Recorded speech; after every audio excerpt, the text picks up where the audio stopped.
de partager ce moment avec vous. Donc, rapidement, Frédéric Thomazeau, je suis architecte d'intérieur et dès que j'ai ouvert mon cabinet, je me suis mis à mon compte. En fait, le Feng Shui et la géobiologie se sont rapidement imposés à moi de par le fait d'un élément assez déclencheur en ayant un rendez-vous pour des clients pour réaménager en fait un plateau qui avait été réhabilité. Et dans ce lieu, je me suis sentie pas très bien. J'ai eu des maux de tête, des nausées. Et en fait, m'est venue la question, en fait, un peu par hasard, de poser aux clients s'ils savaient ce qu'était le lieu avant que ça soit réhabilité en plateau pour faire des super lofts. Et en fait, c'était un ancien abattoir. Et donc, ça m'a interrogée. Je me suis dit, mais en fait, du coup, la mémoire du lieu, l'influence, l'impact, le ressenti et l'interaction entre le lieu, sa carte d'identité vibratoire, énergétique et l'humain. Donc, j'ai commencé à aller faire des recherches Internet et tout de suite, j'ai vu le Feng Shui et la géobiologie. Et j'ai trouvé que voilà, ça m'a appelé, ça m'a fait écho. Et donc, j'ai suivi une formation en 2003 sur ces deux disciplines ancestrales. Et aujourd'hui, donc, on va parler à proprement du Feng Shui, qui est distinct en fait en Occident pour les personnes, mais qui, à l'origine, fait partie de la même discipline. C'est comment le lieu, en fait, son énergie peut impacter le vivant. Et le Feng Shui, on va plus s'intéresser en fait à la vibration, à la circulation énergétique, à l'impact aussi de nos intérieurs, des formes, des couleurs, de nos orientations pour créer l'harmonie en cohérence en fait avec soi. Parce que le Feng Shui, c'est pas un copier-coller qu'on peut transposer une fois qu'on a appris, on va dire, les différentes grilles, mais vraiment être dans une écoute par rapport à la personne, son mode de fonctionnement, ses aspirations profondes, ce dont elle a besoin, comment elle a besoin d'être nourrie vibratoirement, énergétiquement, pour analyser son lieu, mais aussi le mettre en adéquation avec ce qu'elle est. Donc, je vais partager l'écran et puis lancer le diaporama. Alors, partager l'écran, voilà. Avec un petit rayon de soleil qui arrive à la maison. Partager l'écran. Voilà.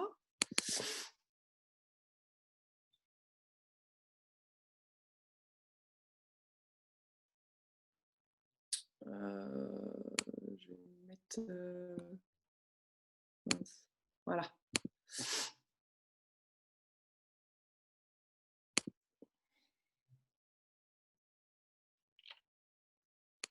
Je ne sais pas trop où vous mettre, je vais vous mettre là. Est-ce que tout le monde l'a? Alors du coup, j'ai plus la conversation, mais bon, vous reprenez la main si jamais il y a des questions en cliquant sur l'audio, parce que je ne vois plus le chat. Bon. Je te préviendrai, Frédéric, s'il y a quoi. D'accord, merci, super. Alors... Du coup, l'atelier, on va aborder deux outils, on va dire, essentiels qui vont parler de vous, dans votre intérieur, en rapport avec votre espace. Donc, cet atelier va permettre d'identifier votre thème Feng Shui. C'est peut-être ceux qui sont déjà intéressés au Feng Shui connaissent ce terme, le chiffre QA.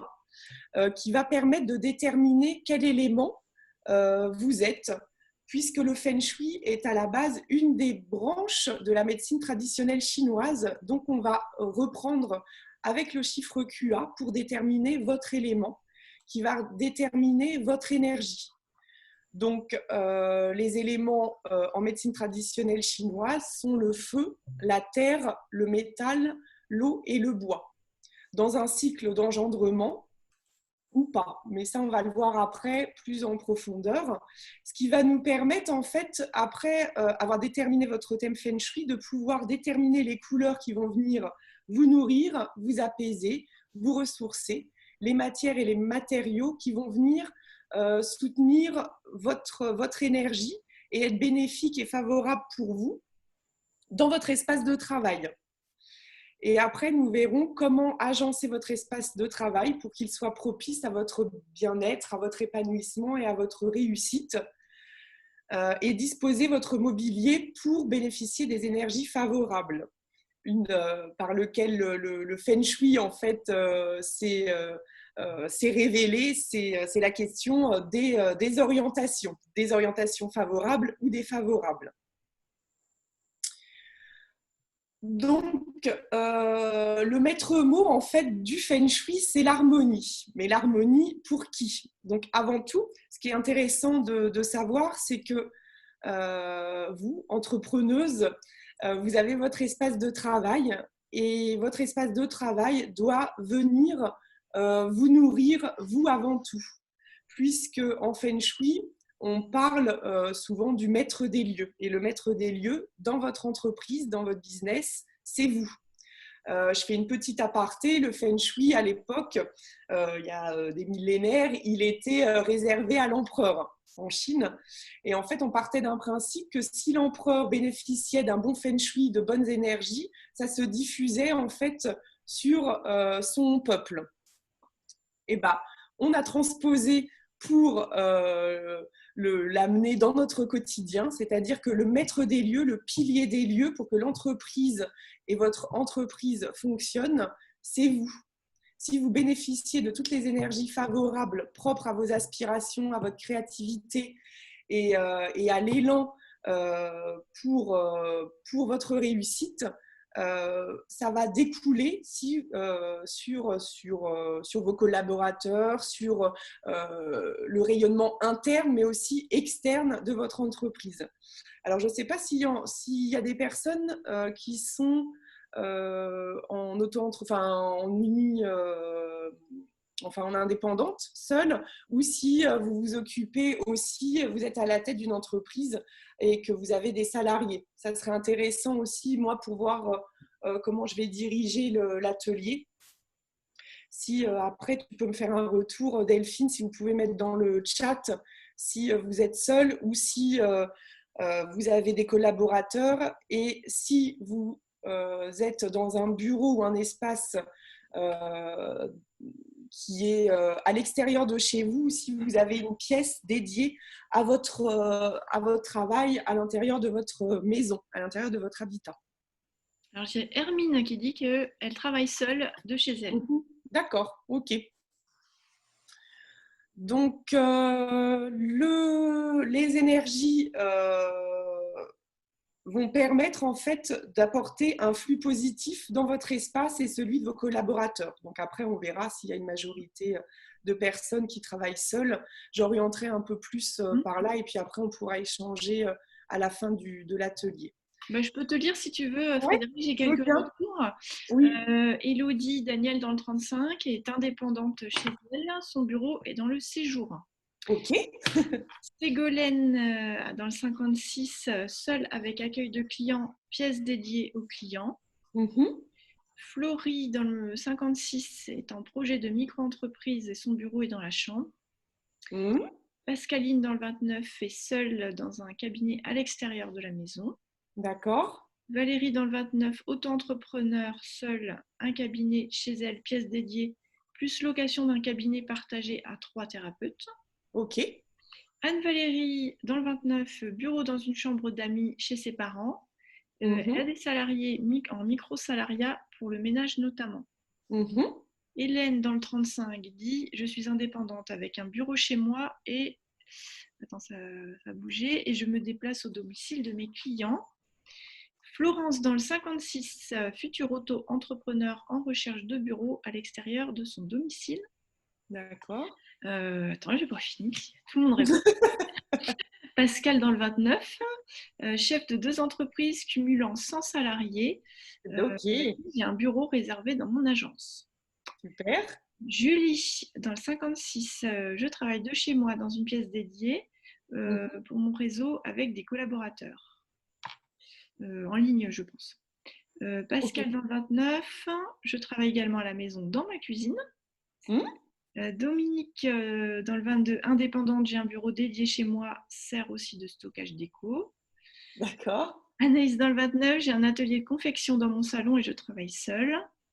Et Soline dans le 56, je suis en création et je n'ai pas encore de local de travail. Voilà, Ok. je crois que j'ai fait le tour. Super, d'accord. Bon, du coup, il y a pas mal de personnes qui travaillent en indépendante et qui sont chez elles, qui ont une pièce ou pas dédiée. Mais de toute façon, c'est le même principe pour la personne qui est à la tête de 2 entreprises avec 100 salariés, en fait. Hein. C'est-à-dire qu'on va s'occuper du maître des lieux, donc c'est elle. Et puis ensuite, ça va rayonner sur les collaborateurs. Et puis après, en fait, en Feng Shui, on va vraiment plus faire une analyse des grilles de l'entreprise quand c'est une identité à part entière avec beaucoup de salariés. Hein, pour que vraiment le lieu soit soutenant, nourrisse les projets, la créativité, l'épanouissement et la croissance de l'entreprise. Donc l'entreprise, c'est un lieu dédié ou la pièce dédiée qui est un puissant réservoir d'énergie, puisque en fait, si ce lieu est dédié à votre activité, vous pouvez bénéficier de toutes les énergies. Hein, on fait comme un camembert, comme un tutu à 360 degrés, avec toutes les orientations, et on peut aller puiser toutes les énergies ressources dont vous avez besoin. Donc c'est là où tout à l'heure on va aborder la question des orientations et de la circulation de l'énergie. Donc, je vais commencer par juste rappeler un petit process, voilà, Feng Shui, des phénomènes dits inexpliqués, mais qui peuvent être expliqués par le Feng Shui et la géobiologie. Donc, pendant longtemps, effectivement, c'est une science de l'observation, une discipline, en fait, qui prend en compte l'interaction des énergies cosmiques, telluriques, et de la circulation énergétique et des orientations. Et en fait, par rapport au positionnement, comment le lieu est positionné, les Chinois ont observé les mêmes causes entraînaient les mêmes effets. Donc, souvent, je pense que vous avez déjà entendu ou vu des appartements qui se succédaient sans jamais être occupés, où il y avait toujours du mouvement, mais les locataires ou les propriétaires ne restaient jamais longtemps. Les maisons à divorce ou les maisons à maladie qui sont bien connues des agents immobiliers. Et ces boutiques qui ne fonctionnent pas, quelle que soit l'activité, et les propriétaires qui s'y succèdent. Donc déjà, en fait, si vous recherchez, si vous êtes dans le cas et dans l'optique de chercher un lieu, ce que je vous conseille, c'est d'interroger un peu l'historique du lieu que vous allez visiter pour savoir en fait depuis combien de temps il est disponible, les activités qui se sont créées dans le passé, et en fait essayer de mener l'enquête sur sur si ces entreprises étaient en bonne santé, ou voilà, parce que parfois on pense que c'est l'activité, on pense que c'est les personnes, on pense qu'il y a un facteur extérieur dû à l'activité et dû à la, on va dire, à la société. Mais en fait, le lieu, lui, il va venir directement impacter le bon fonctionnement, le bon déroulement, en fait, et la bonne santé de l'entreprise. Donc ça, c'est important d'aller mener l'enquête. Souvent, on voit toujours dans les centres-villes ou autres, des boutiques qui sont toujours en renouvellement, en fait, d'activité. Donc ça peut mettre la puce à l'oreille. Alors qu'au contraire, certaines entreprises sont plutôt florissantes, dégringolent complètement ou ferment leur activité après avoir déménagé ou agrandi leurs locaux. Et des entreprises, évidemment, c'est l'inverse. Mais on va dire que les praticiens ou les consultants en Feng Shui et géobiologie souvent interviennent quand ça commence un peu à y avoir un petit ou un gros caillou dans la chaussure. Donc voilà, nous sentons aussi intuitivement, le Feng Shui, il y a une grande part aussi du ressenti, de l'intuitif, donc c'est ça qui est bien, c'est d'être aussi à l'écoute de ce qu'on ressent. Souvent, on a tendance à faire taire la petite voix, la petite intuition, mais tout de suite, en fait, on a l'information. Le premier ressenti, quand vous arrivez pour visiter quelque chose, une maison, où vous dites « Ah bah tiens, je ferais bien mon activité dans cette pièce-là dédiée dans la maison. Et puis, vous allez sentir, en fait, si ça vient vraiment, comme je dis, ouvrir le cœur, si ça s'ouvre tout de suite et que vous sentez qu'il y a cet appel, ou alors que vous le faites pour des mauvaises raisons. C'est-à-dire, j'ai pas le choix, oui, mais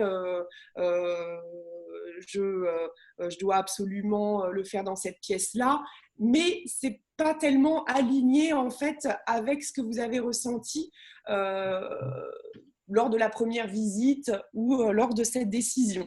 Donc, c'est vraiment être à l'écoute, en fait, de votre ressenti. Et ça va être aussi important dans le déroulé de l'atelier, puisque c'est de savoir déjà, vous, comment vous vous sentez dans la pièce dans laquelle vous travaillez, dans le bureau dans lequel vous travaillez, si c'est à l'extérieur de chez vous.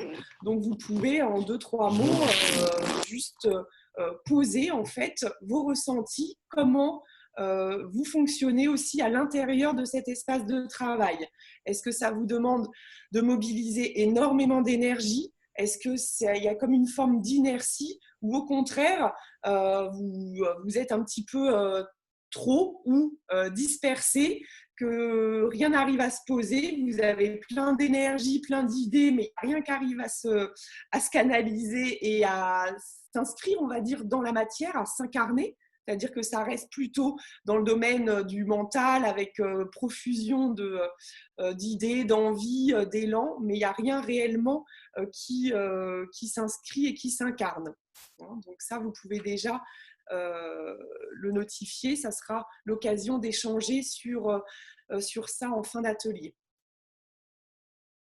Alors souvent, on dit le feng shui, c'est de la déco. Alors oui et non, parce qu'évidemment, comme on est dans son environnement, on est dans son espace de travail. Là, en l'occurrence, je vais me focuser sur l'espace de travail. Bah oui, les couleurs, les matières, les matériaux, ça fait partie de la décoration. Le positionnement, le choix du mobilier, ça fait partie de l'agencement.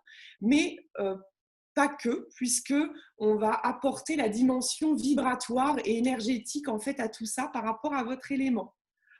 Donc du coup, on va avoir le chiffre quoi qui va nous donner des indications pour vous permettre de créer votre environnement, votre espace de travail avec les énergies qui vous sont favorables à travers les couleurs, les matières, les matériaux, le mobilier et les orientations.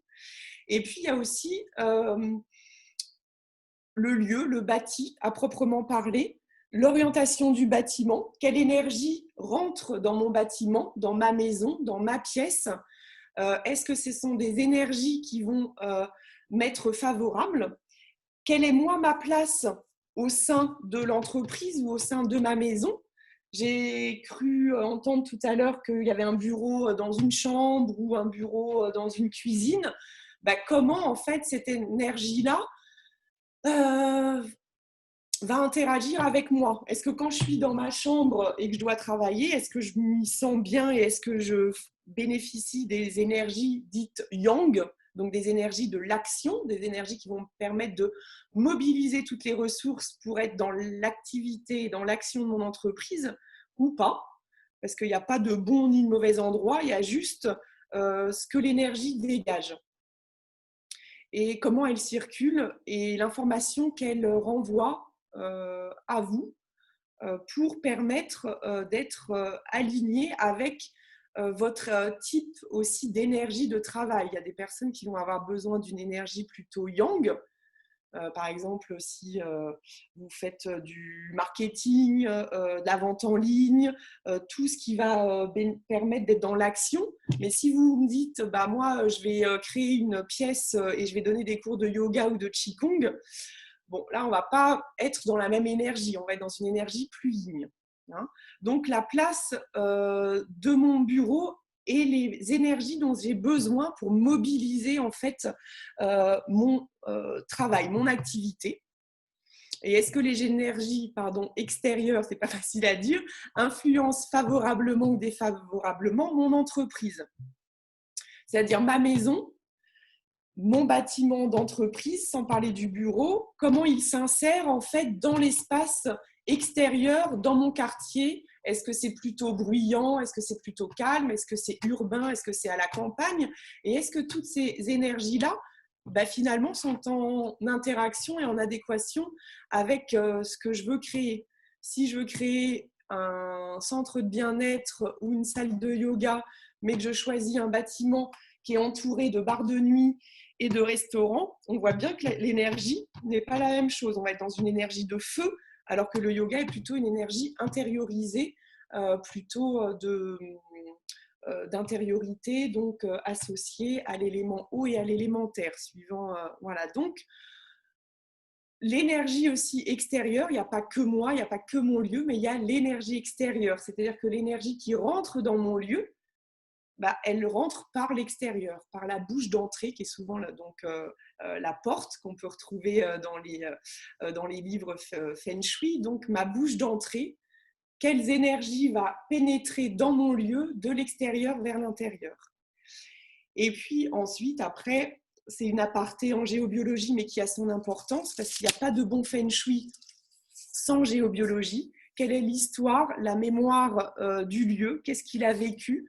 Comment les événements se sont engrammés dans ce lieu-là? Et est-ce que je bénéficie de bonnes énergies qui circulent bien ou est-ce qu'il y a des nœuds géopathogènes en géobiologie? Mais là, je ne vais pas trop m'étendre parce qu'on n'a que 2 heures. Donc, je voulais juste mentionner que pour moi, en fait, l'importance de la géobiologie est indissociable en fait, d'un bon Feng Shui pour l'activer. Donc aujourd'hui, nous allons parler des outils concrets parce que le but, c'est quand même que vous repartiez avec des éléments pour pouvoir sortir de l'atelier, dire « Ah bah oui, ça, c'est carrément, je suis carrément bien dans mon élément, c'est génial » ou alors je peux améliorer telle et telle chose par rapport à ce que j'ai vu. Donc on va parler donc de l'énergie à proprement parler avant de parler du chiffre quoi. Puisque le Feng Shui est vibratoire et énergétique avant tout, l'énergie ou le Qi, comme l'appellent les Chinois, ou le Qi, Ki les Japonais, ou QI, comme le Qigong, le Qi. Donc, c'est une énergie qui apporte la vitalité, le flux favorable ou défavorable. Et cette énergie, elle est partout, elle circule autour de nous et en nous, et elle alimente nos systèmes énergétiques par les chakras, par les roues d'énergie. C'est pour ça qu'on dit que le Feng Shui, montre-moi ta maison, je te dirai comment tu fonctionnes, ou montre-moi ton bureau, je te dirai comment tu fonctionnes. C'est qu'il y a vraiment une interaction entre l'énergie de mon espace et comment moi je vais fonctionner, et inversement. C'est ça qui est la bonne nouvelle aussi. Donc du coup, on pourrait dire que le Qi, c'est comme l'air que nous respirons. On ne la voit pas, elle est invisible, elle n'est pas palpable, mais on en a besoin pour vivre. Sans air, on ne fonctionne pas, et sans énergie, on ne fonctionne pas. On est en permanence alimenté par l'énergie, la nôtre, mais celle aussi environnante.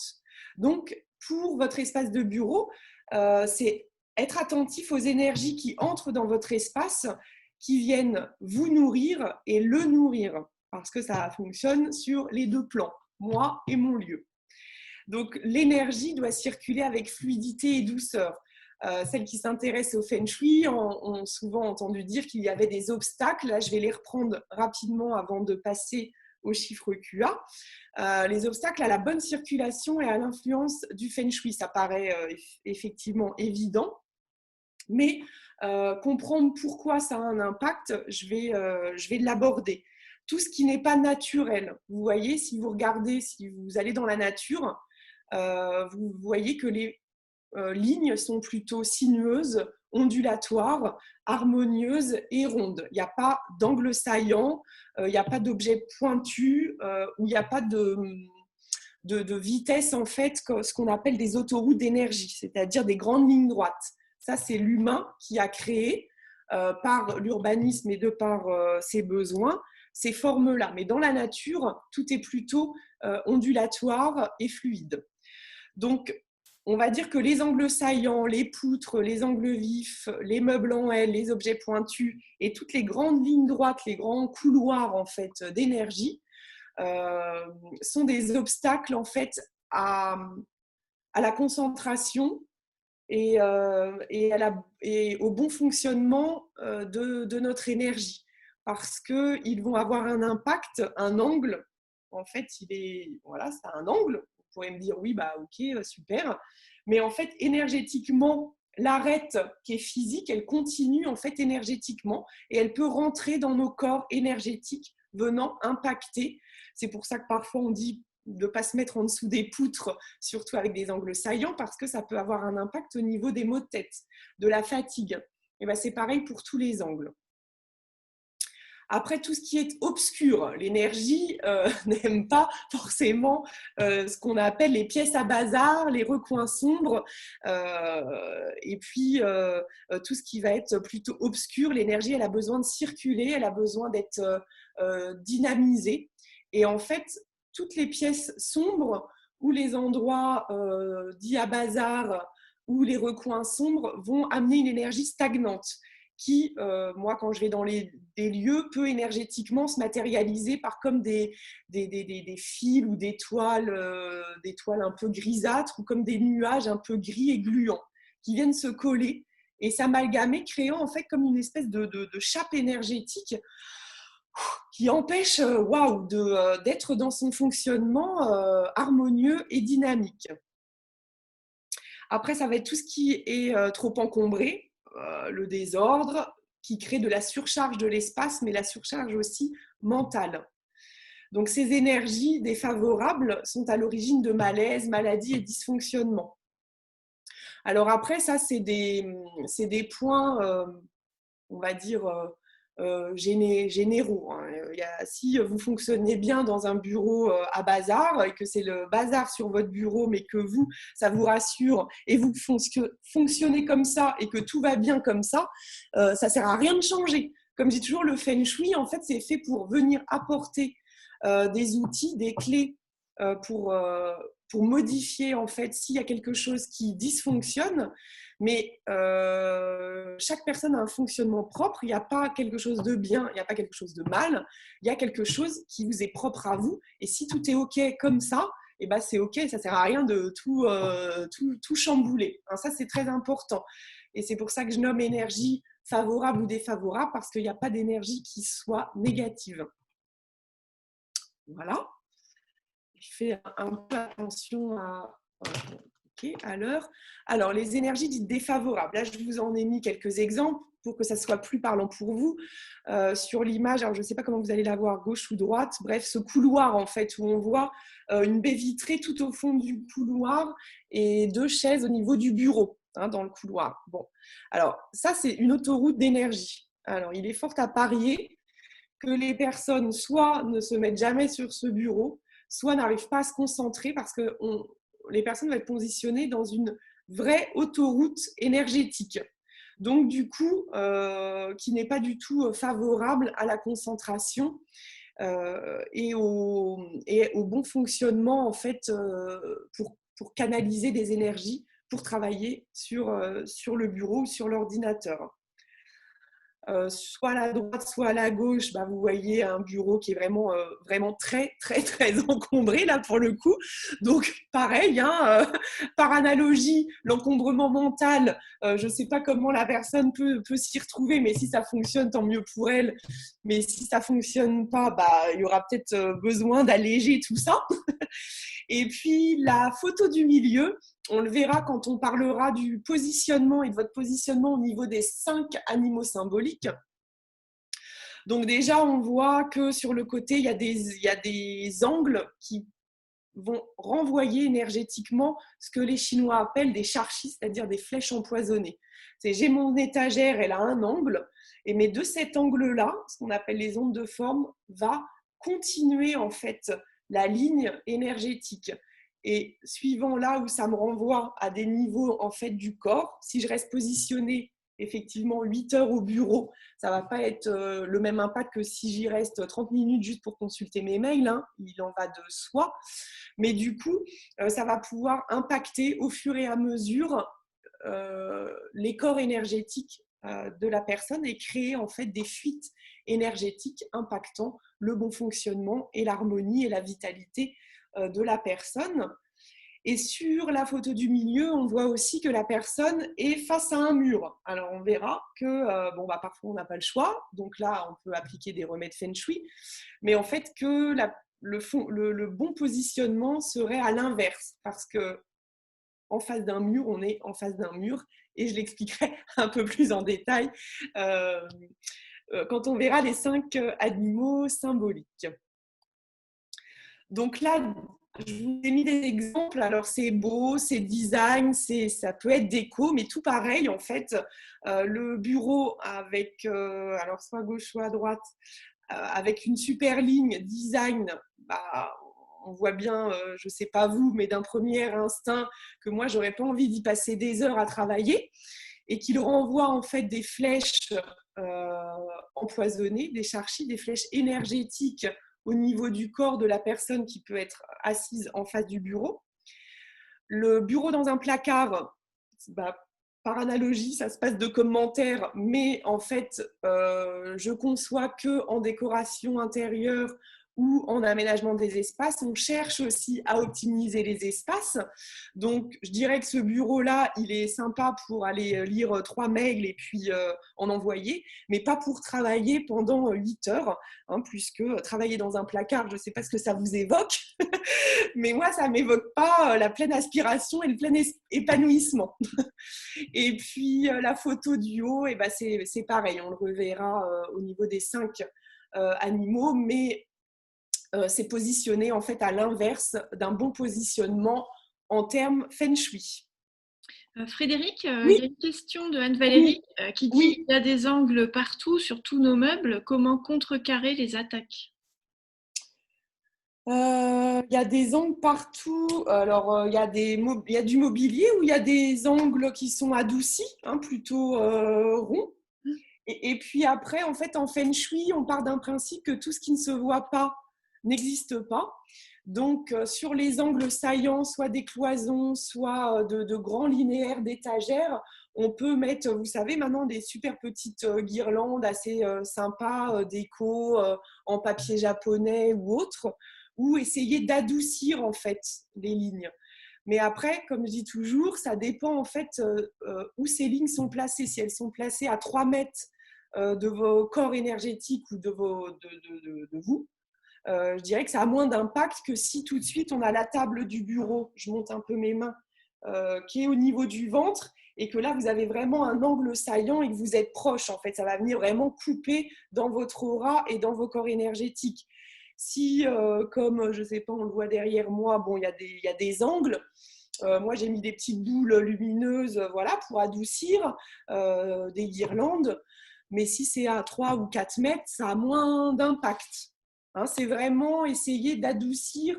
Vous savez, maintenant, il y a des étagères comme ça qui sont plus je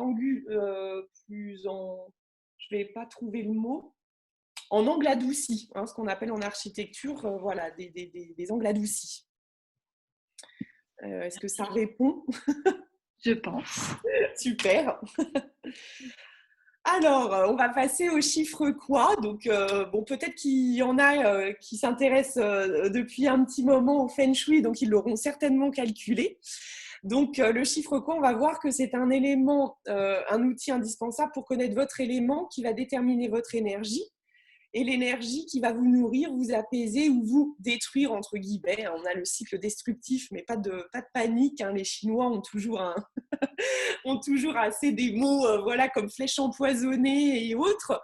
Mais tout ceci est bien évidemment à prendre avec distanciation, et tout est dans une création en fait, d'harmonie. Donc du coup, les 5 éléments, même si parmi eux, vous en avez forcément un qui vous détruit, il ne sera pas à mettre à la poubelle, puisqu'en fait, on a besoin de tous les éléments pour venir créer l'harmonie dans un lieu.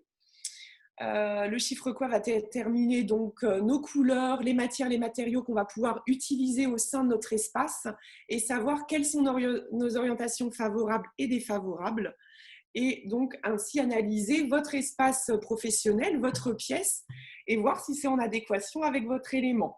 Alors, c'est là où je vais vous demander que vous soyez avec un bloc-notes, papier, crayon, pour pouvoir calculer son chiffre. Est-ce que alors comme j'ai pas la main, est-ce que je peux connaître s'il y a des personnes qui connaissent déjà leur chiffre QA, et si oui, quel est utile. Et sinon, alors évidemment, on est entouré de femmes. Alors, le Feng Shui est sur le principe d'un calendrier lunisolaire. Donc en fait, on va se préoccuper d'après votre date de naissance, mais jours, mois et années, pour les personnes qui sont nées en tout début d'année. Parce que, par exemple, si je suis née, je vais dire n'importe quoi, le 5 janvier 1975, mais que la première nouvelle lune était en février, je ne vais pas prendre l'année de 75 pour calculer mon chiffre quoi, je vais prendre l'année précédente. Donc, du coup, est-ce qu'il y a des personnes qui sont nées en début d'année? Comme ça va être plus facile. Et puis moi, je vais vous guider. Si tu peux me dire, pendant que je déroule la technique. Si vous voulez prendre la parole directement, sinon, Ouais. ce serait peut-être pas plus mal. Donc, j'ai Hermine qui répond dans le chat le 15-02 1986. 15-02 1986. Non, c'est bon, elle peut prendre son année de naissance 86, parce que la nouvelle lune était passée. Ok. Alors, j'ai Élodie Daniel qui dit qu'elle est de février. Alors, je ne sais pas si on peut avoir une précision. Mais quelle date? Et l'année surtout. Alors, Élodie, 19 février. Quelle année? Alors, Élodie, on va revoir après. Est-ce que je cherche les années complètes? Et Julie Duchesne, 8 mai 1981. Ah oui, non, c'est bon, hein, parce que là, la nouvelle année, la nouvelle lune, pardon, elle est passée depuis longtemps. C'est pour les personnes en début, janvier-février. Février. Alors, j'ai Élodie Daniel qui dit 19 février 84. Non, c'est bon, elle peut prendre 84. La nouvelle lune était passée. D'accord. Alors, Ségolène, le 5 avril. Ah bah, avril, c'est bon. Non, c'est bon. Février. Hein. Ouais. Oui, parce que voilà, vous savez que le nouvel an chinois change de date chaque année en fonction de la première nouvelle lune ou de l'année ou de la deuxième nouvelle lune qui suit le solstice d'hiver. Donc du coup, voilà, c'est pour les personnes vraiment nées dans cette vraiment début d'année qui peut être voilà. Ouais, ben j'ai Florie qui est du 7 février 85. Oui, donc là, c'est 1984 qu'il faut qu'elle prenne. D'accord. Et non pas 85, parce qu'elle est encore dans l'autre année. Voilà, pour le chat, c'est tout ce que j'ai. Super. Alors donc, du coup, vous allez prendre votre année de naissance, 1900, je vous ai mis un petit exemple, par exemple 1967, donc pour les femmes, hein, vu qu'il n'y a que des femmes. Et vous allez réduire à une unité les deux derniers chiffres. Donc, je vous ai mis l'exemple, par exemple, 1967, 6 plus 7 égale 13, que l'on réduit à une unité, 1 plus 3 égale 4. Et une fois que vous avez ce chiffre-là, vous allez additionner 5. C'est empirique, c'est 5. Pour les personnes nées, évidemment, avant 2000. Et donc, une fois que vous avez réduit à une unité les deux derniers chiffres de votre date de naissance, vous ajoutez 5 et vous le réduisez encore à une unité. Si par exemple j'ai 11, ça fera 2, etc., etc. Ce qui va permettre de vous déterminer votre chiffre QA. Est-ce que c'est clair pour tout le monde et est-ce que tout le monde a son chiffre?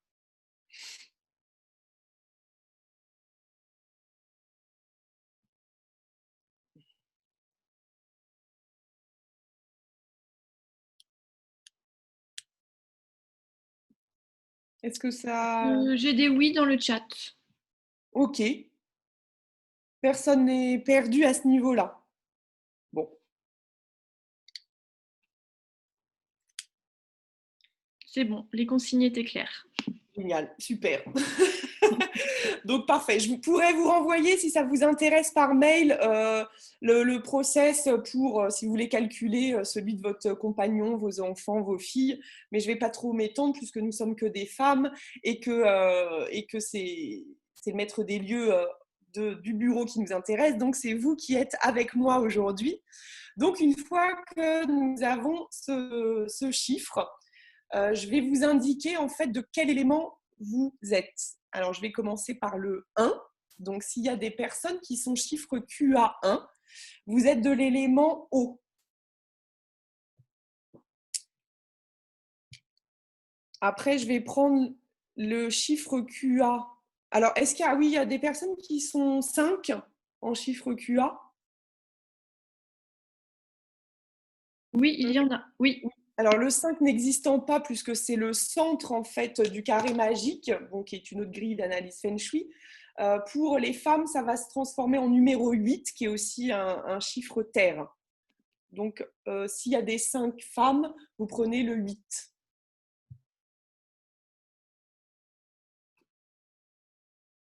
Donc, chiffre QA1, c'est l'élément eau. Chiffre QA3 et 4, c'est l'élément bois. Chiffre QA9, c'est le feu. Chiffre QA2, 8, et les 5 transformés en 8 pour les femmes, c'est l'élément terre. Et l'élément métal se rapporte aux chiffres 6 et 7.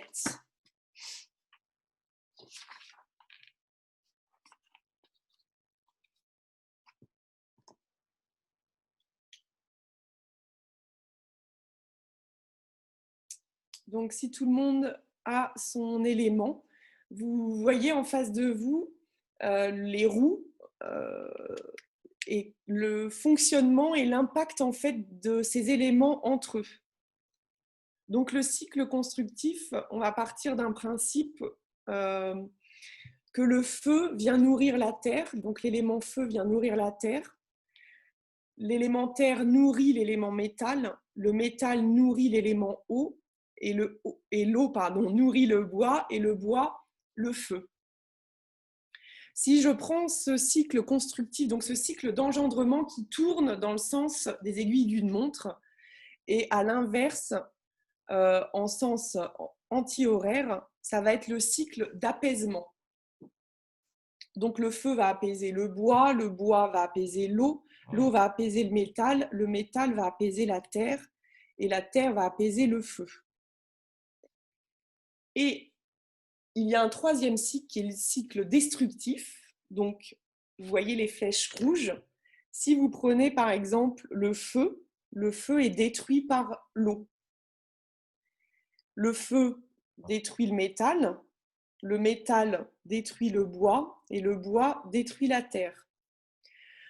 Donc, par rapport en fait à ces trois roues, on va pouvoir analyser. Je suis de tel élément, je suis donc de tel type d'énergie. À cet élément va être associé des orientations favorables, des couleurs favorables, des matières, des matériaux, et à l'inverse, des choses à mettre dans une moindre mesure.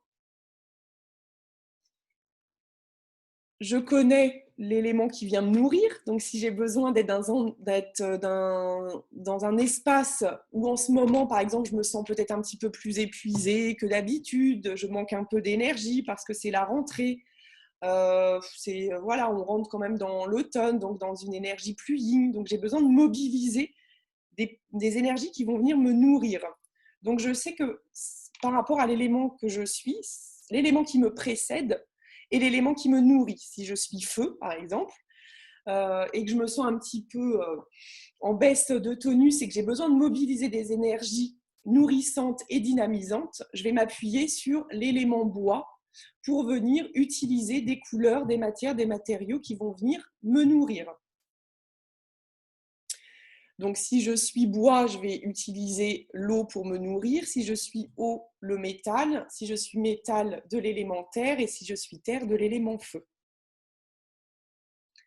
Et si je prends ce cycle en anti-horaire, donc à l'inverse, c'est-à-dire que c'est l'énergie qui va venir m'apaiser. Si je manque de concentration, si je suis dispersée, si j'arrive pas à mettre, à faire ce que j'ai à faire, je vais pouvoir venir utiliser cette énergie en fait qui va venir rassembler, concentrer, m'apaiser dans une certaine mesure, dans une certaine proportion, parce qu'il ne faut pas non plus que ça soit une énergie après trop amenant des énergies d'inertie, mais je vais venir donc choisir les énergies, les couleurs, les matières, les matériaux de l'élément, toujours pareil, qui me précède. Donc pour le bois, je vais choisir du feu. Pour l'eau, je vais choisir du bois. Pour le métal, je vais choisir de l'eau. Pour de la terre, je vais choisir du métal. Pour du feu, je vais choisir de la terre. Est-ce que c'est à peu près clair? S'il y a des personnes qui veulent rallumer leur micro pour poser des questions ou si tu veux continuer à me relayer, Delphine, parce que j'ai pas le... Oui, j'ai quelques oui dans la conversation, mais c'est vrai que ce serait plus concret si les personnes pouvaient s'exprimer directement. Oui, c'est tout bon. C'est tout bon. Alors, ça va être encore plus clair avec ce tableau-là. C'est-à-dire que là, je vous ai mis, alors on ne s'occupe pas des petits trigrammes, des orientations pour le moment. Je vous ai mis en fait la roue. Donc, vous retrouvez le feu, la terre, le métal, l'eau, la terre et le bois. Et par rapport en fait aux couleurs qui vont venir servir votre énergie, donc de votre élément. Donc, on va prendre, je pars du haut et puis je tourne dans le sens anti-horaire. Donc, pour l'élément feu, on va être dans des couleurs rouges, jaune très lumineux, orangé vif. D'une forme, le feu, en fait, le numéro 9, le chiffre quoi, il aime les formes triangulaires qui représentent en fait l'énergie d'ascension, de montée, d'élévation, de phénix qui renaît de ses cendres. Donc, du coup, ce qui va nourrir l'énergie des personnes feu, ça va être ces couleurs, mais aussi des lumières, des endroits très lumineux, des bougies, et tout ce qui va s'apparenter aux couleurs rouge, orangé vif et jaune. Pour les personnes qui vont être terre, la forme, c'est le carré, et des couleurs jaunes plutôt doux, le beige, les ocres, les terres de sienne, les roses. Ça, c'est l'énergie, ou on va dire les énergies qui viennent par leur vibration, parce qu'elles émettent, vous nourrir. Et après, en termes de matière et de matériaux, ça va être les carrelages, briques, tout ce qui va être en terre, les cristaux, la céramique, la pierre, le sable, tout ce qui s'apparente en fait à la terre. Ça veut dire que quand on est terre, on va plutôt avoir tendance à préférer ou en tout cas s'orienter vers des ocres orangés jaunes, quoi. Si on n'est pas en contradiction avec son élément, oui, ça, c'est rare, mais ça peut arriver. Ah oui, d'accord. Mais souvent, oui, où on va être, par exemple, alors moi, pour vous donner un exemple plus concret, je suis terre. Longtemps, dans mon début d'activité professionnelle, j'évoluais dans des environnements blancs. J'avais un bureau en plateau transparent avec un piétement métal. Donc, j'étais en fait dans l'élément qui m'apaisait, puisque dans le cycle, si on le reprend, le métal apaise la terre. Et effectivement, ce n'est pas une science exacte par rapport aux événements qu'on traverse, par rapport à notre environnement, aux énergies qui ont besoin, vers lesquelles on se tourne intuitivement parce qu'on en a besoin. On n'est pas obligé d'être à fond dans son élément, ni à fond dans l'élément qui nous nourrit, mais on peut être aussi dans son élément qui vient apaiser. Parce qu'à un moment donné, on a besoin aussi de cette énergie-là. Et dans le principe du cycle d'engendrement ou du cycle constructif, on aime ce qu'on engendre. Donc la terre engendrant le métal, on peut être baigné complètement dans des énergies plutôt blanches, grises, métalliques. Donc du coup, c'est pour ça que certaines personnes, des fois, ne se retrouvent pas dans des couleurs terre ou dans des couleurs feu. C'est-à-dire que voilà, on va être plutôt dans le cycle anti-horaire, dans le cycle d'apaisement, suivant ce qu'on traverse et suivant comment on est, dans notre phase, dans notre énergie. Donc du coup, souvent intuitivement, on est quand même plus facilement orienté par notre élément, mais encore que parfois, il y a des personnes qui sont en opposition avec leur élément. Alors, je fais juste une précision, le Feng Shui, par rapport à vos couleurs, ce n'est pas les couleurs des vêtements ni ce que vous allez porter sur vous, c'est les couleurs et les matériaux extérieurs qui vous sont renvoyés. C'est-à-dire que le rouge, il a une vibration, il a une onde, il a une fréquence, une portée d'onde qui va rentrer suivant sa longueur d'onde avec vos corps énergétiques. Le rouge, quand vous regardez un rouge, vous n'avez pas la même qualité vibratoire ou la même sensation vibratoire que quand vous regardez un vert ou un noir. Chacun a sa longueur d'onde vibratoire et émet un champ d'énergie qui va rentrer en cohérence avec votre énergie à vous. C'est pour ça qu'on parle beaucoup d'énergie, mais vous avez une couleur, on va dire, qui vous est propre. Donc, est-ce que ça rentre en cohérence ou pas avec vous ? Voilà, c'est à vous intuitivement de voir et de poser un regard neuf sur votre pièce de travail, votre bureau. Est-ce que les couleurs qui m'entourent, les matériaux qui m'entourent, est-ce que déjà c'est de mon élément, c'est de l'élément qui me nourrit, c'est de l'élément qui m'apaise ou c'est de l'élément en grande proportion qui me détruit? Donc ça va être intéressant de porter ce regard-là sur votre pièce. J'ai quelques réactions dans le chat, Frédéric. Oui, avec plaisir. Il y a Florie qui dit qu'elle adore ce qu'il a détruit. Mince. Elle est quoi comme élément? Alors, Florie, je ne sais pas. Parce que Florie, j'ai activé le son peut-être pour… Oui, bien sûr. En fait, je suis terre et moi j'adore tout ce qui est végétation, bleu, le turquoise, jaune mer, coton, le bois. Enfin, oui, j'adore. Et en plus l'élément bois. Ouais. Visiblement, c'est ce qui détruit le côté terre, quoi. Donc, c'est pas oui, entre guillemets, c'est en fait.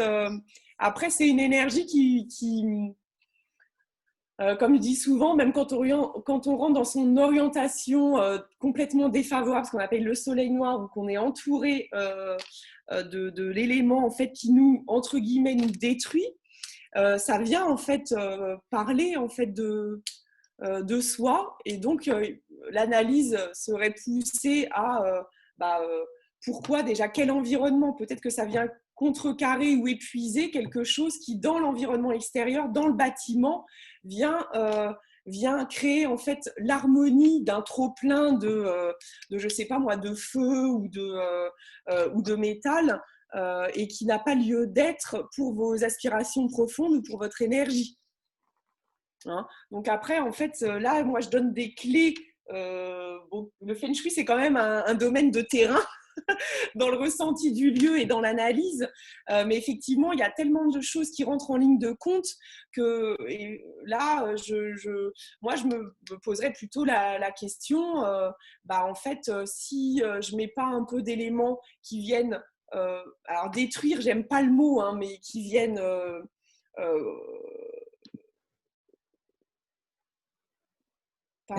contrôler. Pour moi, c'est plus contrôlant que destructeur. C'est contrôler. Et qu'est-ce qui peut se passer, je dirais, parce que cette énergie-là, vous en avez peut-être besoin. C'est ça. Après, ça fonctionne, tout va bien, tout est ok. En fait, c'est pas comme ça chez moi actuellement parce que comment dire. J'ai rencontré quelqu'un chez qui je suis venue vivre et il y a beaucoup de rouge, il y a beaucoup de feu. Et moi, j'en peux plus. C'est pour ça que j'ai besoin de bleu, de vert. Et en fait, c'est peut-être pour ça, effectivement, il y a beaucoup… Parce que vous êtes trop nourris. Peut-être. Vous êtes terre, donc s'il y a beaucoup de rouge et tout, si vous avez déjà une énergie qui est assez dynamique comme ça, en Feng Shui, c'est pareil, hein, c'est une question d'équilibre et d'harmonie. On se dit, ah ouais, chouette, ça c'est la couleur qui me nourrit, je vais en mettre partout. Bah non, parce qu'en fait, ça va être un excès. Et le Feng Shui n'aime pas non plus les excès. Donc, du coup, l'harmonie, c'est une question d'équilibre. Donc, s'il y a trop de feu, il y a trop de rouge, il y a trop d'éléments feu, bah vous, si vous avez déjà une énergie qui est au taquet, peut-être que la contrecarrer avec quelque chose qui va être plus contrôlant pour vous, bah c'est OK. D'accord. Hein, ouais. Surtout que c'est pas, vous rentrez dans une énergie qui n'est pas la vôtre. Oui, il y a eu ça, il y a eu le temps de s'approprier un petit peu les lieux, si je peux dire ce mot-là, oui, c'est vrai. Oui, bah si, c'est ça, oui, s'approprier les lieux et l'énergie et comment ça fonctionne. Après, voilà. Mais je vois bien, faut écouter son ressenti, oui, c'est pas anodin, quoi. Non, c'est pas anodin et ça vient toujours dire quelque chose, ça vient toujours parler de comment on rentre en interaction avec un lieu et encore plus quand c'est pas un lieu qu'on a choisi pour soi au départ, c'est-à-dire que vous rentrez dans l'énergie de quelqu'un d'autre, dans son énergie qui lui doit lui être favorable. Donc du coup, il faut, comme on disait tout à l'heure, s'approprier, ressentir l'énergie et essayer de voir au fil des mois et des semaines qui vont passer comment vous fonctionnez dans ce lieu. Si vous fonctionnez différemment avec ces énergies-là que ce que vous fonctionnez avant. C'est pas français. Comment vous non, mais si, mais j'ai très compris. Voilà, c'est ça. Ouais. Oui, ça me parle, c'est bon. Ok, super. Donc du coup, c'est pour chaque personne, en fait, vous prenez votre élément et vous regardez par rapport au tableau, par rapport au camembert, en fait, hein, comme au Trivial Poursuite, les couleurs et les formes. Et du coup, quand je parle de forme, par exemple, je vais donner un élément de déco. Si vous êtes métal, donc votre forme, elle est ronde. Si j'ai besoin, par exemple, on va imaginer que je suis métal, j'ai besoin de placer un cadre ou un miroir ou quelque chose qui va venir me nourrir. Je peux choisir ce cadre-là, soit rond, c'est ma forme, je suis métal, mais aussi dans les énergies de l'élément qui me nourrit, je peux le choisir carré, parce que ça, c'est la forme de la terre et la terre nourrit le métal. Je peux le choisir carré avec un entourage jaune, par exemple. Je peux le choisir carré avec un entourage gris parce qu'il couple les deux. Le gris, c'est mes couleurs métal et le carré, c'est la forme de l'élément qui me nourrit. Donc après, il n'y a pas de limite en fait dans la décoration. Amusez-vous avec les couleurs, les éléments, et j'ai oublié quelque chose, et les formes pour déterminer par rapport à ce camembert-là, et ben, en fait, ce dont vous avez besoin. Et puis, si c'est déjà établi, regardez avec un œil nouveau votre espace, votre bureau. Est-ce qu'il est un peu trop empreint d'énergie qui ne vous appartiennent pas? Je ne sais pas, moi, vous avez décidé, enfin, vous avez pris le bureau, la place de quelqu'un d'autre qui est parti, j'en sais rien, et vous emménagez en fait dans des énergies d'une tierce personne qui ne vous appartient pas forcément. Donc, essayez de voir votre fonctionnement. Comment vous êtes-vous dans votre bureau? Ça, c'est hyper important. C'est-à-dire que si tout est OK, si vous fonctionnez bien, si vous avez les ressources nécessaires et que vous collez complètement à vos aspirations profondes, il n'y a rien besoin de changer. Il y a juste à observer en disant peut-être que je pourrais changer ici ou ça, deux trucs. Et puis, si il y a quelque chose qui vous appelle par rapport à ce qu'on évoque cet après-midi, c'est de se dire, bah oui, en fait, là, moi, je suis dans des énergies qui ne sont pas du tout les miennes. Et en fait, là, tout est mélangé parce qu'en fait, je suis dans une pièce qui est en même temps ma cuisine et mon bureau, ma chambre et mon bureau.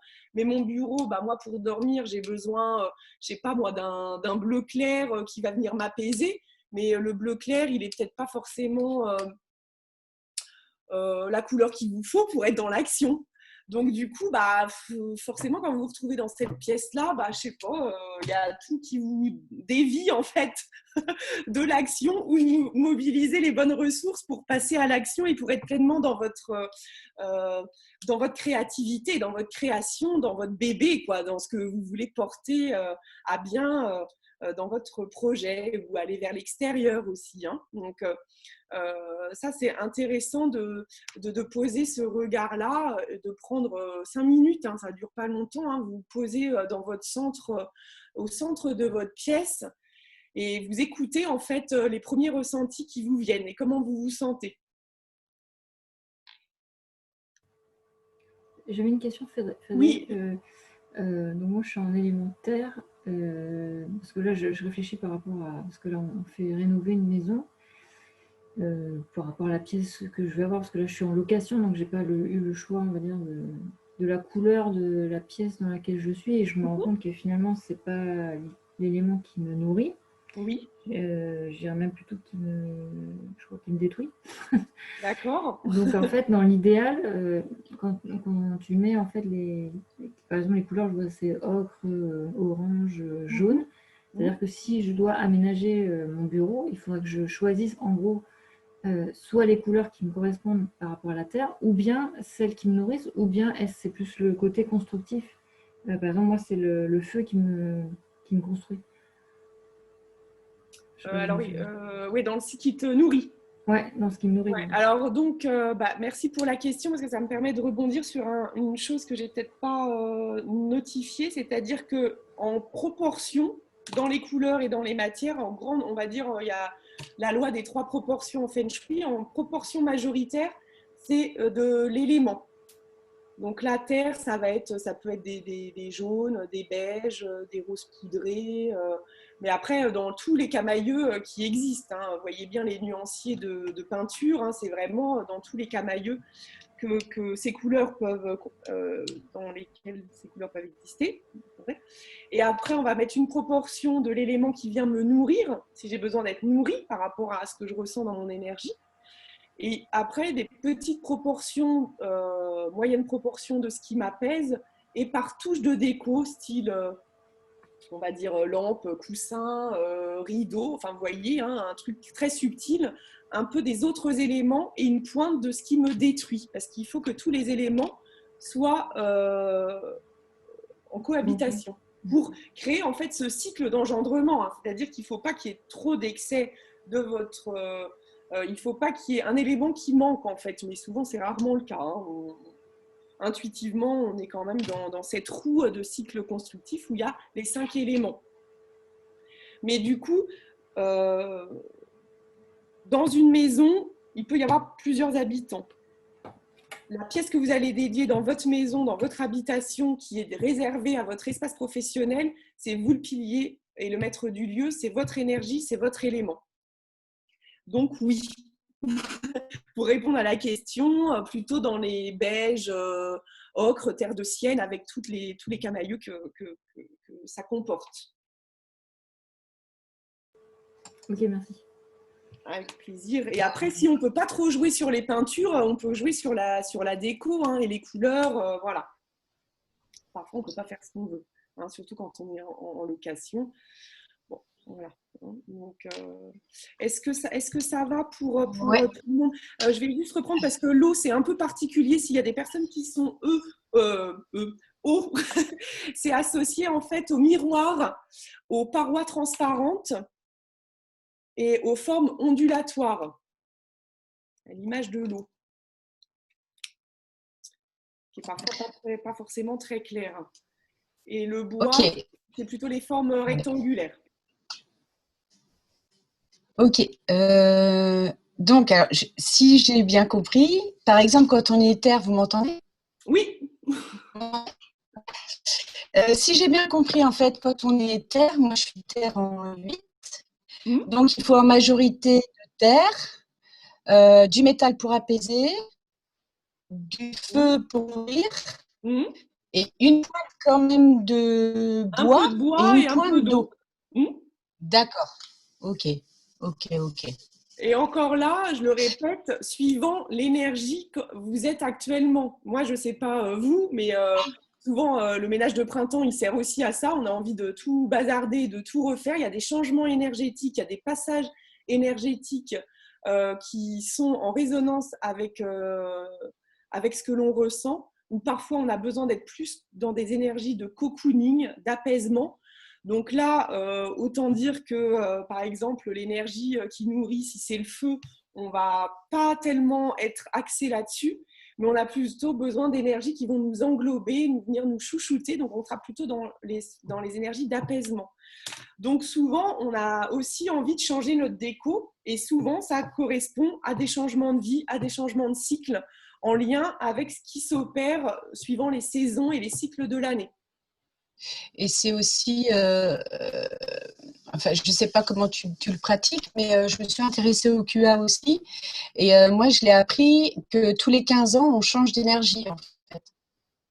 0, 15 ans, 15, 30, 30, ouais, 45, non, tu le pratiques comme ça aussi ou pas? Dogmatique comme ça ne... Non. D'accord. Enfin, ça peut, mais moi, être trop dogmatique, en fait, la vie, elle est en permanence en mouvement, en évolution. Et bon, pour moi, il faut faire avec les énergies du moment et pas se fier trop à des choses au mois près, quoi. Enfin, pour moi. Voilà. Ça marche. C'est quelque chose, et le feng shui et l'énergie de tellement fluide, tellement en mouvement qu'il est par rapport à nous et à son ressenti et pas de 0 à 15, c'est comme si, et de 15 à... Enfin, pour moi, ça enferme encore, ça enferme. Alors que normalement, voilà, ça doit fluidifier et servir et non pas enfermer. Hein, le feng shui. Comme tout le reste d'ailleurs. Donc voilà. Ok, merci pour ta réponse. Mais avec plaisir. Est-ce qu'il y a d'autres questions par rapport au chiffre QA? Alors ça, je l'ai dit sans passer par... Là, je vous mets juste le tableau. On peut continuer à être dans les échanges, hein, questions-réponses. Je vous mets juste en fait le tableau qui va correspondre à vos énergies favorables et vos orientations. C'est-à-dire que, vous voyez, en haut, il y a 1, c'est élément eau, 2, c'est terre, 3, 4, c'est bois, 6 et 7, c'est métal, 8, c'est terre et 9, c'est feu. Et en dessous, vous avez en vert pâle, c'est vos orientations, vos 4 orientations favorables. Les orientations favorables, elles vont avoir deux intérêts. En fait, c'est moi, quand je rentre par ma porte d'entrée de mon entreprise, de mon bureau, est-ce que je rentre dans une orientation qui m'est favorable? Oui, non. Premier constat.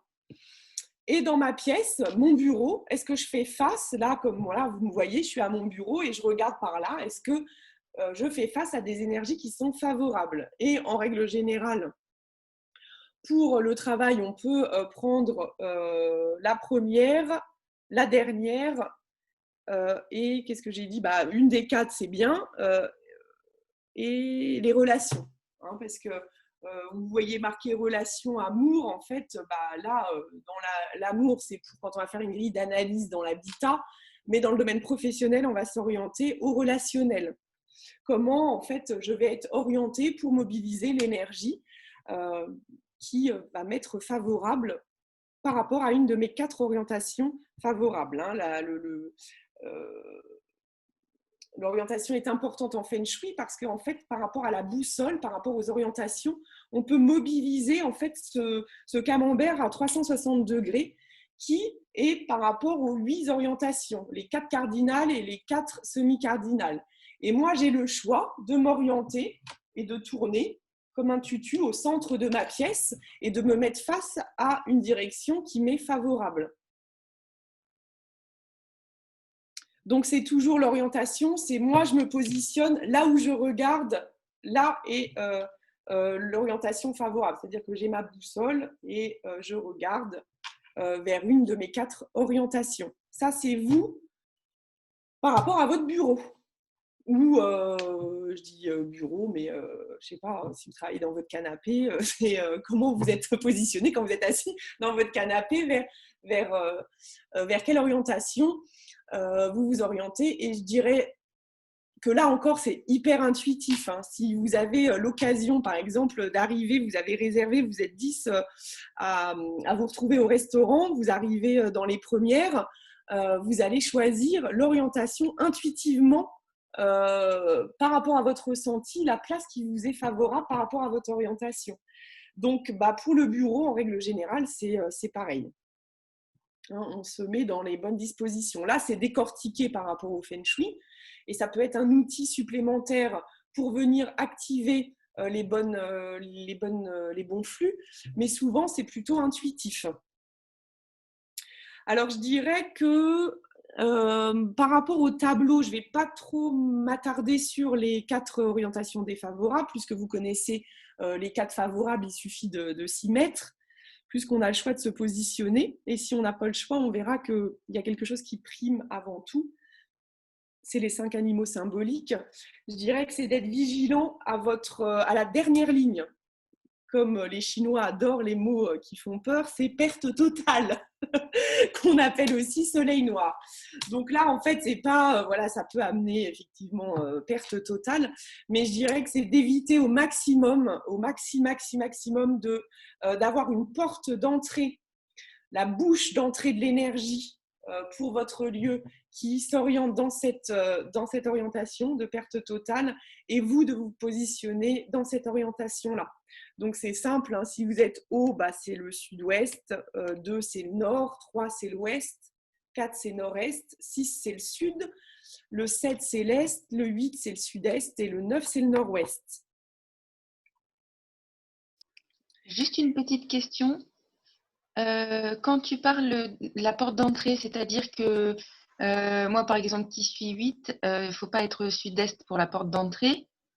C'est-à-dire que le sud-est, c'est-à-dire qu'on rentre vers le sud-est ou le sud-est est dans notre dos quand on rentre. Enfin, j'ai du mal à. Ouais, non, c'est l'inverse. En fait, en prise de mesure boussole, c'est quand on imagine que ta porte d'entrée, elle soit derrière moi, je suis à l'extérieur, là, je suis dehors en façade, la porte d'entrée, elle est à l'extérieur, je prends ma boussole comme ça, et c'est l'énergie en fait qui va rentrer par la porte, donc faire face au sud-est en l'occurrence.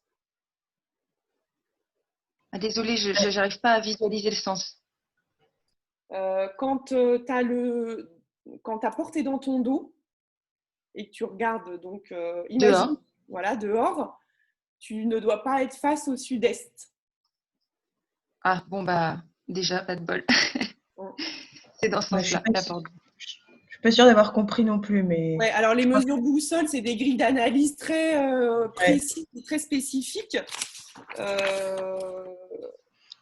Mais il faut, enfin, la question c'est est-ce qu'il faut. Point que vous voyez, je ne sais pas si vous voyez, mais vous voyez le camembert au centimètre près, en fait, on peut basculer dans une orientation. Donc ça, c'est ce qu'on appelle l'OPAN, hein, la boussole Feng Shui.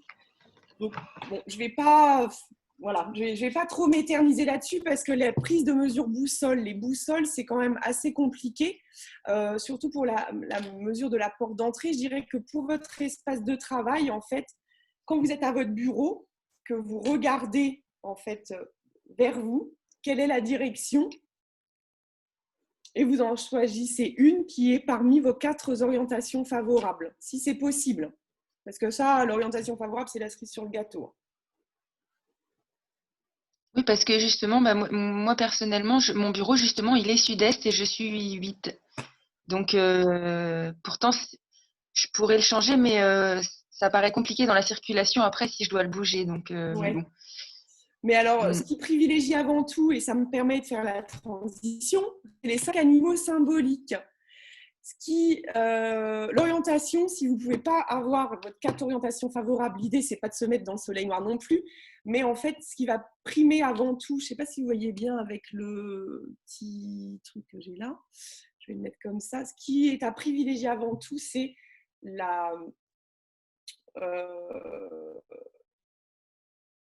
je vais perdre mon mot.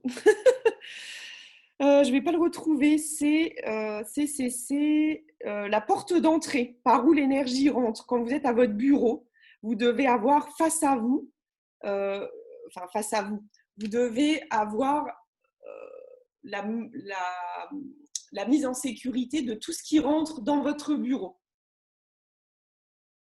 C'est-à-dire que votre bureau, il doit être positionné, vous devez voir le flux d'énergie rentrer et ressortir par la fenêtre, parce que les circulations énergétiques, elles se font comme ça. Ça rentre par la porte, en règle générale, l'énergie, ça circule, voilà, harmonieusement ou pas, suivant les obstacles, suivant le mobilier. Et en fait, ça ressort par la fenêtre. Donc, l'important, ça va être de toujours avoir la maîtrise. Voilà, merci, j'ai retrouvé la maîtrise de la porte d'entrée. Là où je suis, là, comment je me place, j'ai la maîtrise de ce qui rentre. C'est-à-dire que c'est pour ça que tout à l'heure, je montrais un exemple d'une photo où en fait, la personne, elle était face à un mur avec la porte certainement dans le dos. C'est-à-dire qu'inconsciemment, il n'y a pas du tout la mise en sécurité qu'on doit avoir lorsqu'on est au travail.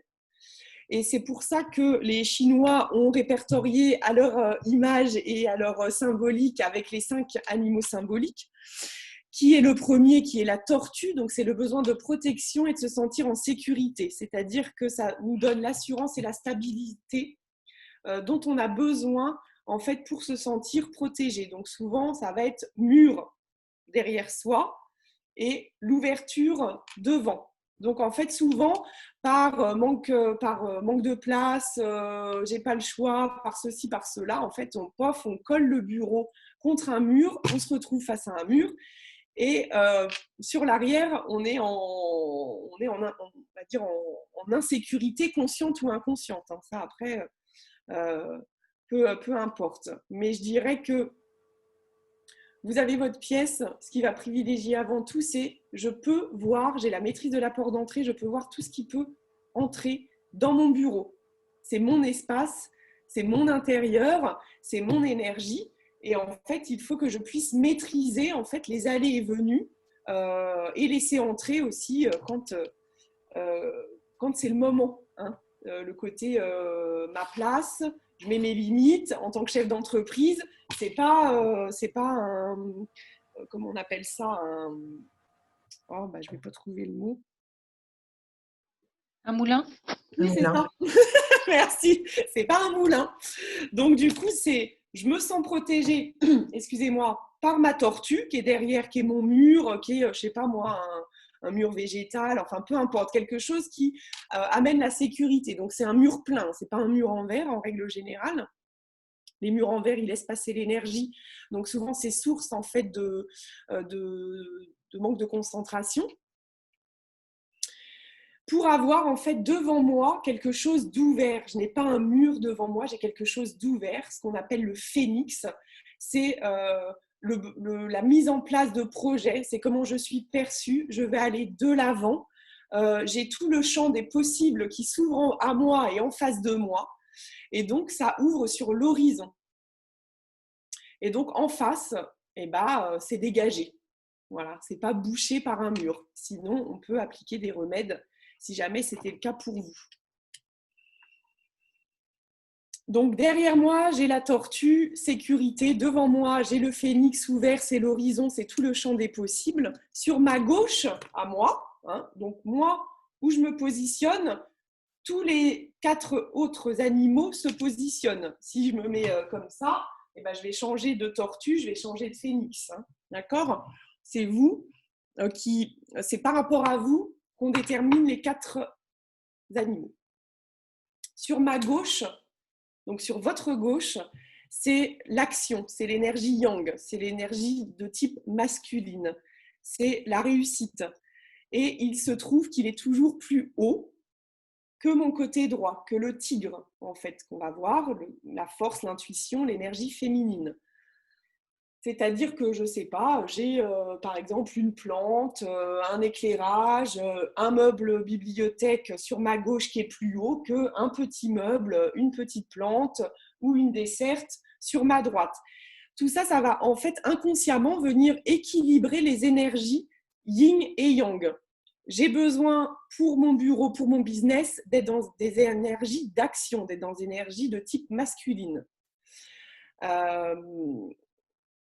Si à l'inverse, j'ai besoin d'être plus dans l'énergie yin, je vais inverser.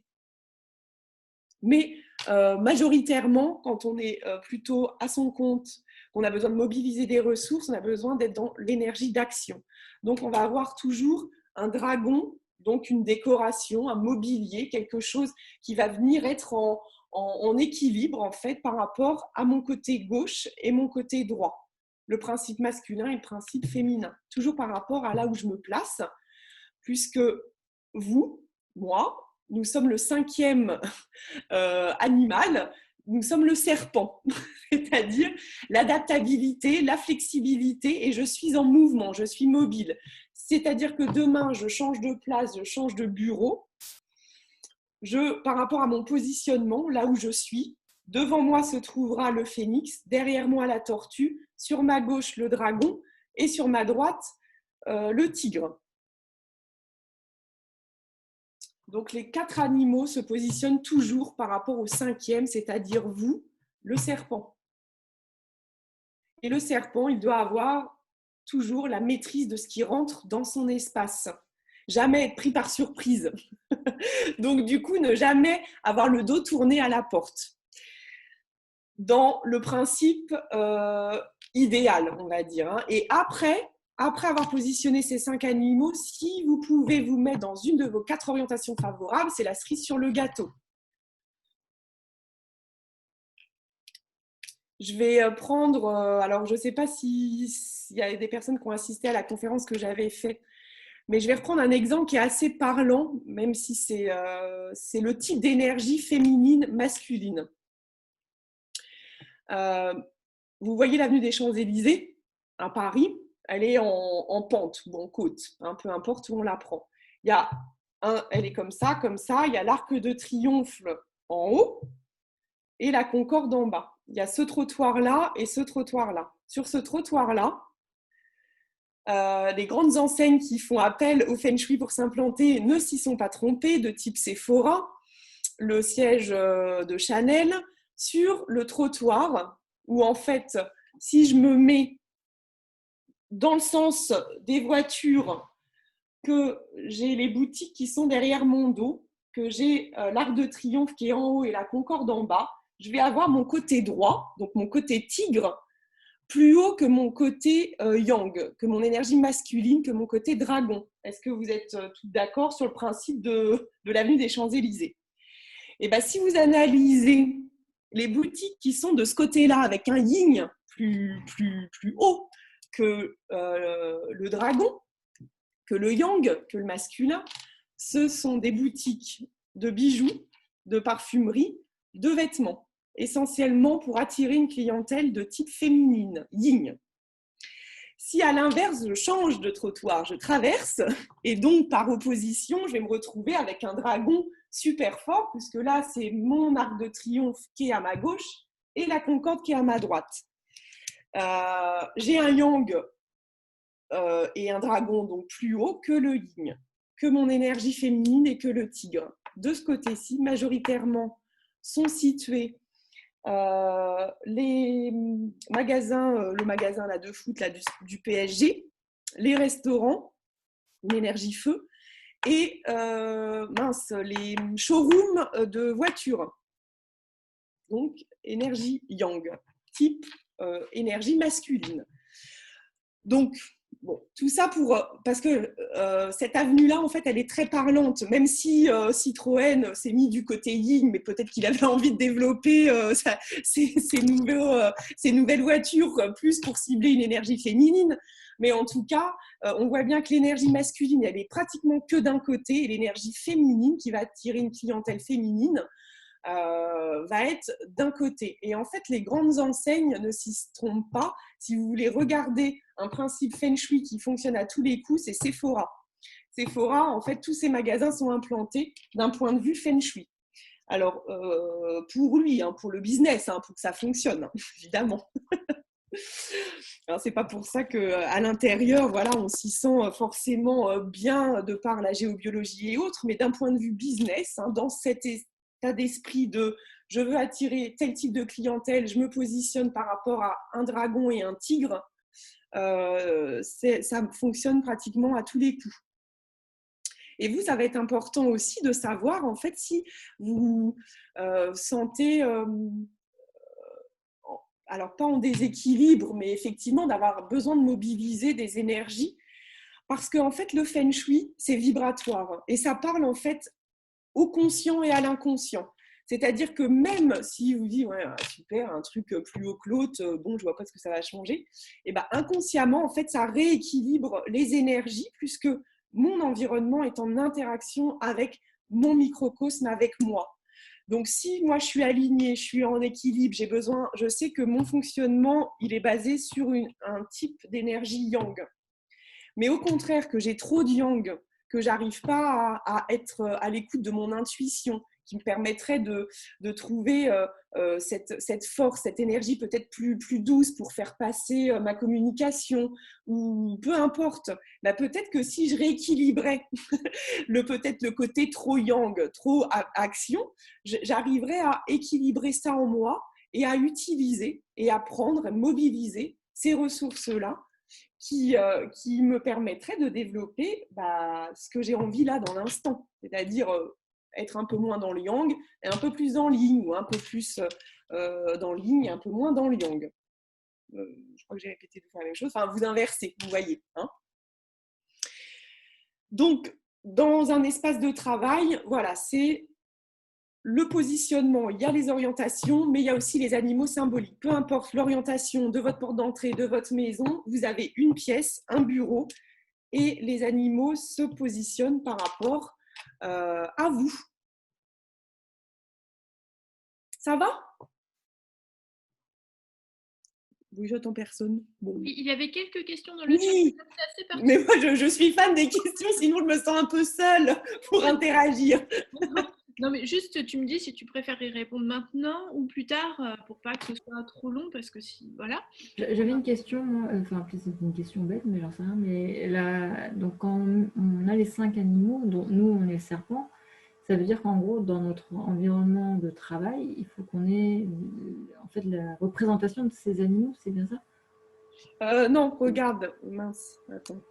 Ou c'est plus par rapport J'ai fait la règle à privilégier avant l'orientation des 5 animaux, c'est-à-dire que la représentation en fait symbolique, c'est-à-dire que la représentation symbolique de la tortue, c'est une bonne protection, c'est une bonne assise, c'est quelque chose de plein derrière soi.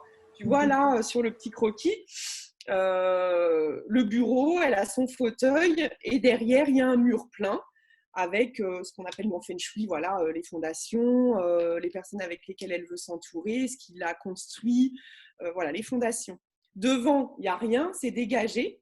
Là où j'ai mis le dragon, tu vois, c'est un linéaire d'étagères beaucoup plus haut que le tigre qui est sur sa droite, avec des plantes, de la déco pour arrêter en fait les angles saillants, qui pourraient créer des flèches empoisonnées, et un tigre un peu plus bas. Donc, en fait, il faut que dans ton environnement, je regarde autour de moi, mais oui, que le côté gauche soit plutôt équilibré comme ça, si c'est des énergies que tu as envie de mobiliser. Mais en règle générale, pour le business et l'entreprise, on est quand même dans des énergies d'action. C'est nous qui sommes le pilier et le maître de notre entreprise, donc qui devons soutenir et porter en fait cette énergie. Donc on est plutôt dans une énergie de type action, de type yang et de type masculine. Donc en règle générale, ça s'équilibre comme ça, la gauche plus haut que la droite, par des objets de déco, hein, comme c'est représenté un peu sur le croquis. Ça répond, je crois que c'est Julie. Oui, c'est beaucoup plus clair. Ouais. Merci. Oui, le dessin est bien fait. Hein. Oui. Et beaucoup plus parlant, je ne sais pas pourquoi je ne l'ai pas mis avant, c'est vrai. Du coup, je vous mets juste pour que vous puissiez avoir une référence quand vous allez vous retrouver toute seule au milieu de votre pièce sur le côté effectivement des deux principes qui sont opposés mais complémentaires, l'un n'existant pas sans l'autre, ni l'un par rapport à l'autre. On peut dire que c'est une couleur froide parce qu'on connaît la couleur chaude et du coup d'adapter en fonction de ce que votre pièce y dégage. Et je vous ai fait un listing de ce qui va être apparenté au yang, donc à l'énergie plutôt de type action, énergie masculine, et plutôt de couleur type yin. Je ne sais plus la personne qui est dans sa chambre ou autre. Tout à l'heure, je parlais dans les chambres, en général, quand on fait l'analyse feng shui pour nourrir le maître des lieux. Alors après, là encore, est-ce que c'est vous, est-ce que c'est votre compagnon ou compagne? Là, je dirais que c'est une grille d'analyse à part entière hein, sur l'habitat. On a beaucoup de grilles d'analyse en Feng Shui, y compris les 8 domaines et les 8 palais de vie pour le travail et la maison. Mais du coup, on est plutôt dans des couleurs yin qui amènent à l'apaisement. Donc, est-ce que travailler dans sa chambre, est-ce que c'est OK? Et comment vous fonctionnez? Si c'est OK, bah, tout va bien, donc il n'y a pas besoin de bouger. Mais en règle générale, on est plutôt dans des énergies yin hein, dans une chambre. Donc, quand vous allez vous mettre au centre de votre pièce et que vous allez regarder avec un œil neuf suite à l'atelier, de se dire, ah bah tiens, ouais, ok, bon bah là, effectivement, je suis bien dans le yang, mes couleurs, elles me correspondent, les matières, ça va, là, je pourrais faire peut-être un peu plus ci ou ça. Mais voilà, un petit listing pour aussi, parce que je sais que souvent, les matières ou les matériaux, c'est pas forcément facile de définir si le carrelage, bah voilà, ça a un côté plus yang ou plus yin. Donc, j'espère que ça pourra vous aider. Vous pouvez faire une capture d'écran si ça vous parle. Oula. Voilà. Qui là est apparenté à l'équilibre yin-yang, qui est apparenté aux énergies. Hein. C'est pas je suis feu, je suis numéro 9, donc il faut pas que je mette de yin. Hein. C'est plutôt l'énergie de la pièce, d'avoir une atmosphère en fait qui équilibre, surtout qu'elle va être différente. Là, on va arriver dans des jours où la lumière est moindre hein, dans la journée, les jours vont raccourcir et donc du coup, on va être avec des énergies entre guillemets artificielles, de la lumière artificielle. Donc, on a besoin aussi de peut-être plus aller vers des énergies de couleur chaude, de lumière vive, pour justement pallier en fait à ces énergies naturelles du cycle des saisons qui nous font rentrer vers plus déjà de yin en nous, puisqu'on va être dans une énergie plus intériorisée. L'automne, l'hiver, c'est vraiment quelque chose qui mobilise, quelque chose, un retour à soi. Donc, dans le travail, parfois, on sent un peu... on a un peu de mal et donc du coup on va privilégier de venir compenser pour équilibrer en fait dans mon espace de travail ces énergies avec des énergies plus yang, des couleurs chaudes et de la lumière un peu plus vive parce que ça fait du bien aussi, le corps en a besoin. Alors donc un petit récapitulatif sur les bases. Voilà, d'un bureau Feng Shui, c'est la circulation de l'énergie. Le regard, rentrez dans votre pièce, rentrez dans votre bureau, rentrez dans votre entreprise et regardez, vous, le cheminement que vous empruntez. Si vous rentrez par la porte d'entrée de votre bureau, mais que vous devez enjamber le tas de chaussures à l'entrée, la poussette, la trottinette et ceci, dites-vous bien que l'énergie, elle fait la même chose, c'est-à-dire qu'elle va se sentir bloquée. Donc, le regard doit balayer l'espace librement, sans obstacle, pour que les énergies circulent dans toute la pièce et par analogie dans tout le corps et l'esprit pour se concentrer dans l'ici et le maintenant. Le rangement et la propreté. Voilà, la décoration intérieure. Regardez votre bureau, votre espace. Regardez les formes aussi de votre mobilier, si c'est plutôt doux, courbe. Et si jamais ce n'était pas le cas, il peut y avoir des remèdes Feng Shui qui existent. Équilibrer le yin et le yang, hein, comme on vient de le voir. Et la base aussi du Feng Shui étant l'harmonie, c'est être en équilibre. C'est ne pas être dans l'excès. Par exemple, je suis bois, je sais pas moi, j'ai une maison en bois, mon bureau est en bois, ma pièce est en bardage bois, bref, je ne suis entourée que de bois. Donc voilà, après, il n'y a rien de bien, il n'y a rien de mal. Faut juste voir comment on fonctionne avec ça, avec l'excès. Pour essayer peut-être que si ça dysfonctionne, remettre en place la roue, le cycle constructif avec les 5 éléments pour pouvoir créer quelque chose de plus harmonieux et de moins excès ou à l'inverse. Et puis la place, hein, vous et les 4 animaux symboliques, votre orientation favorable et le centre de votre pièce qui doit être dénué de tout. puisque dans le Feng Shui, sur une autre grille d'analyse, le centre de notre pièce, de notre habitat, de notre entreprise, c'est là où est l'équilibre, le Tao. Donc, il ne doit pas être obstrué par un mur, du mobilier posé par terre. Il doit pouvoir, le centre collecte en fait et mobilise toutes les énergies pour les rediffuser. C'est pour ça que quand on se place au centre, on peut tout ressentir si on est à l'écoute de ce que va nous informer le lieu ou la pièce. Donc du coup, le centre, il doit être libre. Et puis faire entrer aussi la nature, si jamais ce n'est pas le cas où vous manquez de nature, parce que d'une part, les plantes, c'est vivant, ça favorise et ça permet de faire circuler et d'amener l'énergie à mieux circuler. Si par exemple vous avez un fond de pièce qui est un peu sombre et que vous voulez amener l'énergie, et la plante, en fait, par son vivant, par son aura, ses corps énergétiques, elle va venir faire circuler l'énergie dans la pièce et elle permet aussi de venir dépolluer les ondes ou autres et détoxifier la pièce. Alors, hop, et je vais changer ça. Voilà, donc la clé, c'est l'interaction entre moi et mon environnement.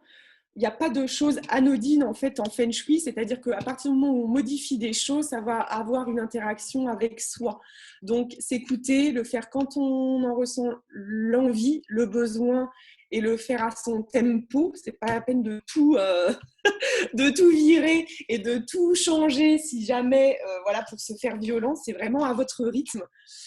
Puisque les modifications en fait, vont avoir une résonance consciente et inconsciente avec son intérieur à soi pour enclencher les processus de transformation à son tempo, à son rythme d'intégration, pour accueillir des nouvelles énergies, de nouvelles opportunités avec ce que je suis ici et maintenant. Le bureau dans lequel je fonctionnais avec les couleurs, la décoration il y a 5 ans, il est peut-être révolu. Bon, maintenant, j'ai changé d'énergie, j'ai changé d'aspiration, c'est peut-être plus ça. Donc, en fait, peut-être que c'est le moment. Là, on est dans l'énergie d'équinoxe. C'est aussi l'allègement, le nettoyage, comme à l'image des arbres, hein, on fait tomber les feuilles. Et nous, on peut s'alléger aussi en nous et dans notre environnement. Et le Feng Shui, c'est un bon outil pour ça. Je vais m'arrêter là parce que s'il y a des questions, je serais ravie de pouvoir y répondre pour ne pas trop déborder sur déjà le temps que vous me consacrez à l'atelier. Je vais faire juste une petite aparté parce que s'il y en a qui sont tout proches de Auray, lundi prochain, je fais une conférence sur le Feng Shui et la géobiologie au Patio à Auray. Et puis ensuite, après, ceux qui veulent approfondir, je donne des stages en géobiologie le 17 et 18 octobre et en Feng Shui le 7 et 8 novembre, toujours au Patio à Auray. Voilà, je vous laisse peut-être sur ça pour que vous ayez le temps. Je suis aussi à votre écoute pour répondre à toutes les questions par mail, tomasofrédéric@gmail.com. Et je vais laisser le temps, je vais vous laisser le temps. Maintenant, j'ai parlé. Maintenant, je suis toute oui pour répondre à vos questions, s'il y en a. Je coupe l'enregistrement. Donc, les questions Merci. enregistrées. Merci.